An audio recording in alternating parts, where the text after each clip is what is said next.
Buenos días a todos, mis queridos hermanos. Nuevamente nos vemos a través de este medio. Espero por la gracia de Dios que estéis bien, que hayáis entrado con bien en el Santo Sábado del Señor. Así que vamos a tratar, a pesar de que estamos en nuestros hogares, no estamos en la iglesia, vamos a tratar de disfrutar del sábado, de disfrutar de nuestra familia y también de la compañía del Señor. Así que desde aquí os mando un fuerte saludo. Os deseo de verdad un feliz sábado junto a vuestras familias y vamos a tratar en esta mañana de poder meditar en la palabra de Dios y disfrutar un poquito del texto bíblico. Pero antes de ello te invito a que podamos orar juntos. Querido Padre que estás en los cielos, agradecemos, Señor, este día santo que tú nos regalas, tu santo sábado, Señor, en el cual tú vienes a reunirte con cada uno de nosotros. Permítenos, Padre, que pueda ser un sábado lleno de bendiciones, que podamos sentir tu presencia realmente en nuestras vidas, en nuestros hogares, y que nuestros pensamientos, Señor, y nuestro corazón te alabe y te glorifique en este tu santo día. Quita de nosotros toda preocupación, todo desánimo, cualquier pecado. Arráncalo de nuestra vida, Señor, y permítenos que podamos disfrutar de este día con liberación de espíritu. Te lo imploramos y te lo rogamos en el nombre precioso de Jesús. Amén, Señor. Amén. Muy bien, si tienes la Biblia a mano, te invito a que puedas acompañarme en la lectura de unos versículos del capítulo 19 de Juan. Juan, capítulo 19, y vamos a leer los versículos del 38 en adelante. Dice allí el texto bíblico: después de esto, José de Arimatea, que era discípulo de Jesús, pero en secreto, por miedo a los judíos, rogó a Pilatos que le permitiera llevar el cuerpo de Jesús. Pilato se lo concedió. Entonces fue y llevó el cuerpo de Jesús. También Nicodemo, el que antes había visitado a Jesús de noche, trajo un compuesto de mirra y aloes, como 100 libras, y tomaron pues el cuerpo de Jesús, lo envolvieron en lienzos con especias aromáticas, según la costumbre judía de sepultar. Y en el lugar donde había sido crucificado había un huerto, y en el huerto un sepulcro nuevo, en el cual aún no había sido puesto nadie. Allí pusieron a Jesús, porque era el día judío de la preparación y porque aquel sepulcro estaba cerca. Muy bien, todos recordamos, ¿verdad?, este momento. El Mesías, el Maestro, Jesús, es crucificado en la cruz por causa de nuestros pecados. Pero yo quisiera reparar en esta mañana un poquito acerca del personaje de Nicodemo. El texto bíblico dice que Nicodemo era uno de los que había visitado de noche a Jesús, y luego vamos a leer el pasaje. Había ido de noche por miedo a los judíos. Y uno piensa, ¿cómo es posible que Nicodemo vaya de noche a encontrarse con Jesús cuando estaba vivo? Y sin embargo, ahora cuando está muerto, va abiertamente al sepulcro, donde muchos podían verlos, donde muchos podían saber que Nicodemo realmente era un discípulo de Jesús. ¿Por qué identificarse con un muerto y no haberse identificado antes con un vivo? Esto es interesante. Sabéis, durante la Segunda Guerra Mundial, los nazis los alemanes inventaron una máquina que se llamaba Enigma. Y esta máquina tenía la facultad de encriptar los mensajes, los convertía en códigos, para que cuando mandase esos mensajes a las tropas alemanas, las otras tropas aliadas, los ingleses, los británicos, los norteamericanos, ¿verdad?, no pudiesen descifrar ese código. Pero dice la historia que hubo un británico, Alan Turing, que él inventó otra máquina. Él era un matemático, inventó una máquina que se llamaba Ultra. Y esta máquina lo que trataba de hacer era de coger los códigos encriptados que emitía la máquina Enigma de los nazis y desencriptarlos, para así saber lo que decía ese mensaje.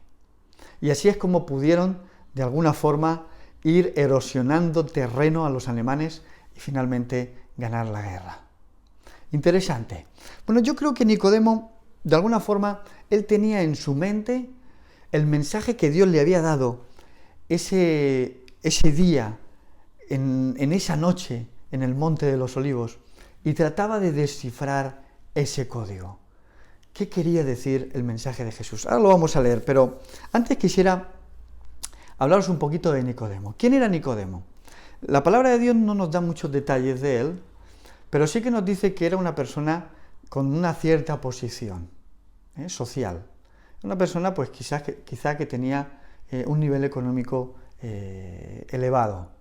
Además, el texto bíblico nos dice que era fariseo y por lo tanto era una persona que pertenecía en este caso al Sanedrín. Sabemos que era uno de los miembros del Sanedrín. Y eso hizo que en alguna ocasión Nicodemo pudiese interceder por la persona de Jesús de una forma muy sutil. Ese era Nicodemo. ¿Y qué era lo que le había dicho Jesús a Nicodemo? Que Nicodemo había tratado de darle vueltas, tratando de descifrar el código. Vamos a leer Juan capítulo 3. Juan capítulo 3. Y vamos a leer los versículos 14 y 15.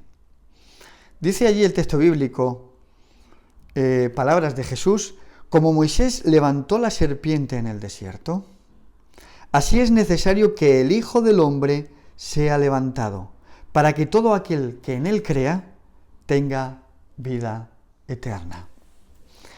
Es interesante porque Nicodemo se encuentra con Jesús de noche en el Monte de los Olivos.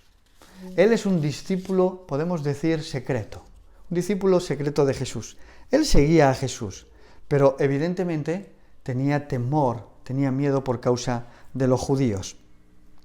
Y es interesante porque unos versículos antes, en el capítulo 2, Jesús llega a decir acerca de los líderes religiosos, en el versículo 23 en adelante, él dice: mientras estaba en Jerusalén en la fiesta de la Pascua, muchos creyeron en su nombre al ver las señales que hacía. Pero Jesús no confiaba en ellos porque conocía a todos. No necesitaba que nadie le dijera nada acerca del hombre porque Jesús sabía lo que hay en el hombre.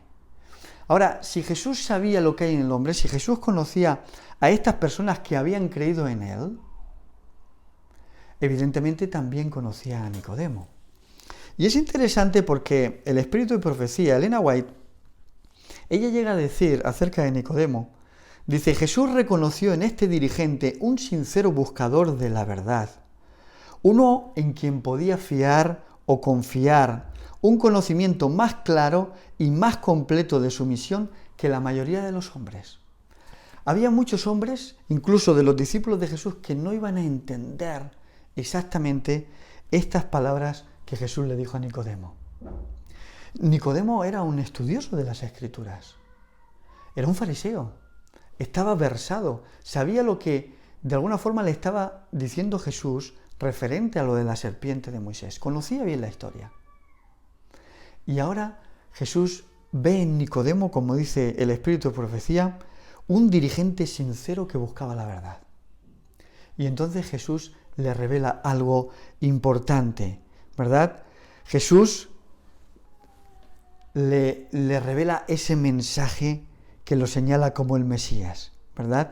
Es necesario que el Hijo del Hombre sea levantado, igual que la serpiente en el desierto.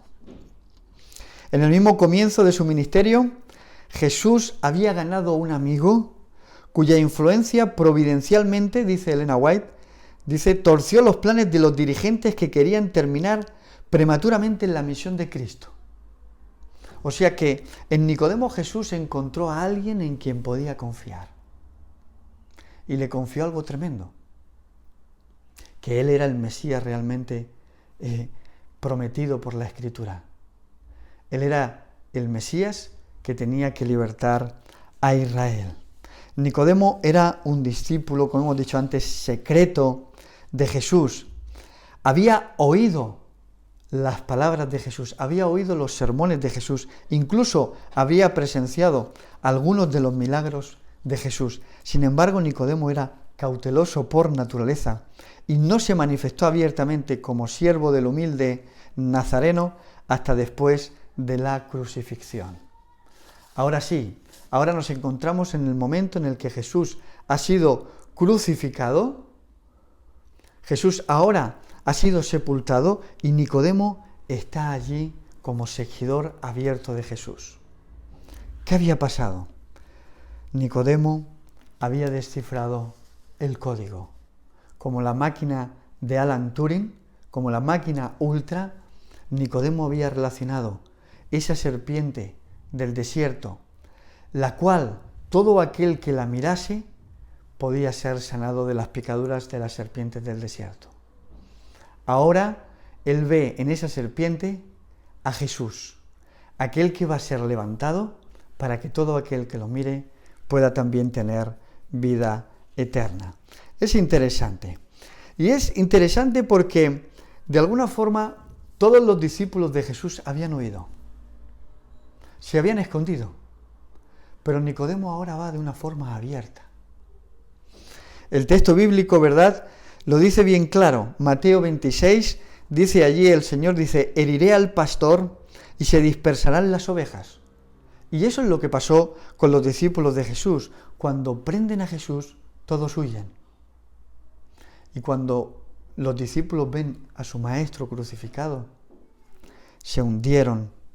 Sus esperanzas habían muerto, porque todavía no habían comprendido todo aquello que su maestro les había anunciado. Sin embargo, Nicodemo había descifrado el código. Pero,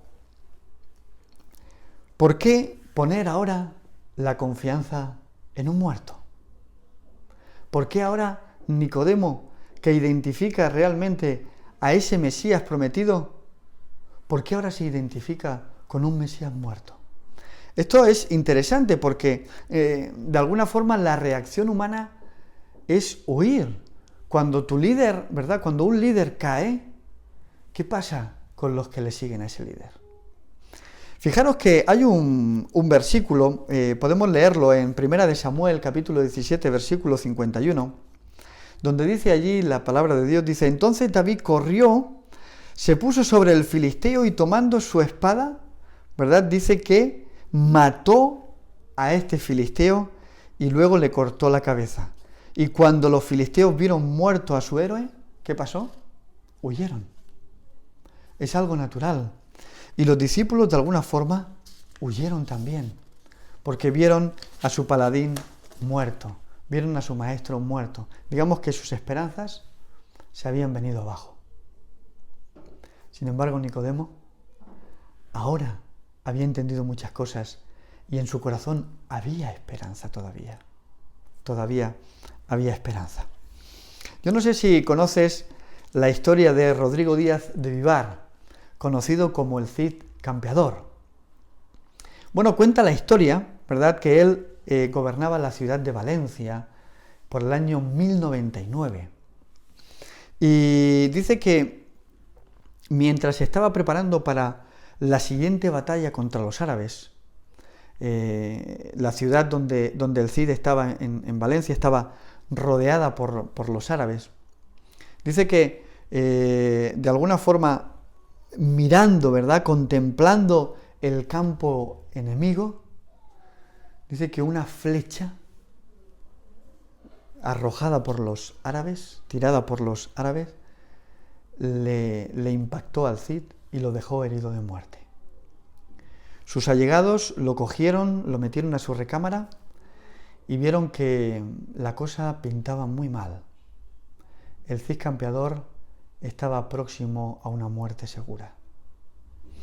El Cid, sabiendo de su suerte, sabiendo de la tragedia que le estaba aconteciendo, él ordenó que embalsamaran su cuerpo y dio orden de que después de muerto lo montaran sobre su caballo Babieca y lo sacaran por las puertas de la ciudad de Valencia en dirección hacia el campo de batalla.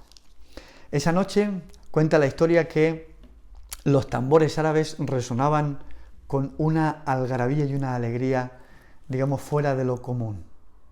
Los árabes sabían que el Cid había sido herido de muerte y que pronto podrían obtener una victoria segura. Sin embargo, cuando amaneció, los pocos allegados del Cid que sabían que estaba muerto y el ejército del Cid no tenía todavía noticias de que su paladín había muerto, estos allegados dice que habían embalsamado el cuerpo del Cid, lo habían vestido con sus ropas de guerra, lo subieron en el caballo, en su caballo, le pusieron la espada y su escudo en cada una de las manos, y entonces abrieron la puerta de la ciudad, y junto con él, dice la historia, que cabalgaron sus caballeros. Los más allegados de él cabalgaron detrás del Cid, y detrás de ellos dice que el ejército salió corriendo una vez que se abrieron las puertas de la ciudad. Las tropas árabes quedaron sorprendidas cuando vieron al Cid montado en su caballo. Y dice la historia que el pánico cundió entre los árabes al ver al Cid campeador en su caballo y todos huyeron. Qué interesante, porque podemos decir que es la primera vez en la historia que un muerto gana una batalla. Pero es más, yo quiero decirte en esta mañana que nosotros no dependemos de un muerto, sino de un vivo, de alguien que vive, de alguien que resucitó. Jesús venció al pecado muriendo en la cruz, pero también venció a la muerte cuando resucitó de los muertos. Y eso es una extraordinaria noticia para nosotros, porque nosotros somos seguidores de alguien que vive y de alguien que ha vencido todas las batallas. Nuestro paladín, nuestro Señor y nuestro Salvador. Alguien, ¿verdad?, que al igual que el Cid, fue delante, pero esta vez no como un muerto, sino como un vivo. Nicodemo había conseguido descifrar el código, había entendido que la profecía que le había dicho Jesús hablaba de Cristo mismo. Así como Moisés levantó a la serpiente en el desierto, es necesario que el Hijo del Hombre sea levantado para que todo aquel que en él crea tenga vida eterna. Nicodemo relacionó rápidamente las palabras de Jesús con lo que ocurrió en el desierto con Moisés y aquella serpiente. Nicodemo, ¿verdad?, entendió que la cruz del Calvario era necesaria para que el ser humano pudiese tener acceso a la vida eterna, pudiese de alguna forma tener el antídoto contra el pecado y contra la serpiente, contra ese veneno de la serpiente que produce la muerte eterna. En su último día de enseñanza en el templo, Jesús declaró: «Y si yo fuere levantado de la tierra, a todos atraeré a mí mismo». Así se revela la profunda verdad de que Jesús le había revelado a Nicodemo. Esto lo dice el deseo de todas las gentes. Este suceso había destruido la esperanza de los discípulos, pero sin embargo convenció a Nicodemo de la divinidad del Hijo del Hombre. Qué extraordinario, mis queridos hermanos. Alguien que había profundizado en la Escritura, alguien que conocía el texto bíblico, ahora estaba viendo con esperanza que Jesús era el Salvador del mundo, que Jesús era aquel que iba a traer la victoria, que aquel Jesús era el sacrificio vivo de Dios que puede purificar los pecados del mundo. Mis queridos hermanos, concluyo. ¿Sabéis? El nombre de Nicodemo significa vencedor del pueblo. Qué interesante, porque ese nombre hace honor a Jesucristo. Él fue el vencedor del pueblo. Él fue el que trajo la victoria sobre el pecado para ti y también para mí. Así que, mi querido hermano, si no te quedan fuerzas para seguir, yo te invito en esta mañana a que te aferres a la cruz del Calvario. Si estás desanimado, mira la tumba vacía, porque en la tumba vacía hay esperanza, hay salvación para cada uno de nosotros. Así que deseo que el Señor pueda traer en esta mañana esperanza a tu vida, esperanza de vida eterna, y que puedas pasar un feliz sábado al lado de tu Salvador, de aquel caudillo que ganó la batalla que nosotros teníamos perdida. Que el Señor te bendiga y que el Señor te guarde. Amén. En el monte Calvario estaba una cruz, emblema de afrenta y dolor. Y yo amo esa cruz, murió mi Jesús por salvar al más vil pecador.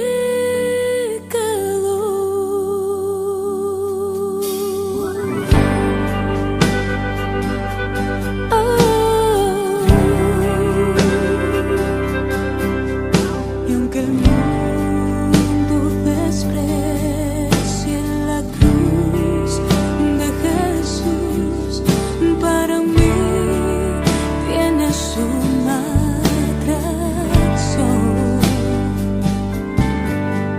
pues en ella llevo el Cordero de Dios, de mi alma la condenación. Oh, yo siempre amaré a esa cruz, en sus triunfos mi gloria será. Y algún día en vez de una cruz, mi corona Jesús me dará. Yo seré